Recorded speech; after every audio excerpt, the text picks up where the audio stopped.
બનાસકાંઠાના પાલનપુર ડીસા હાઈવે પર ગેનીબેન ઠાકોરની કારનો અકસ્માત થયો। પુષ્કલ પાટિયા નજીક ગેનીબેનની કારે યુવકને ટક્કર મારી હોવાના આક્ષેપ થયા છે। કારમાં ગેનીબેન અને અન્ય લોકો હોવા છતાંય કાર્યવાહી ન કરાઈ હોવાનો ગંભીર આરોપ લાગ્યો છે।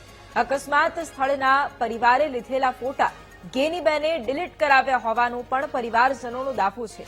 બીજા દિવસે ગેનીબેન યુવકને મળીને જતા રહ્યા હોવાનો પણ પરિવારનો આક્ષેપ છે।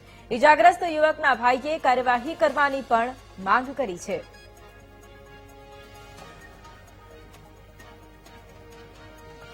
અકસ્માત તો એ ગેનીબેનની જે ગાડી હતી એ સિંગલ રોડ ઉપર હતી એને બેદરકારીના કારણે અકસ્માત સર્જાયો હોય એ અમે જોઈ તો છોકરાને પણ વિડીયો પણ બનાવ્યો તો ગેનીબેને વિડીયો પણ એ લોકોને ડિલીટ કરાયા, ફોટા પણ ડિલીટ કરાયા ઉતરીને એવું કહેવામાં આવે છે।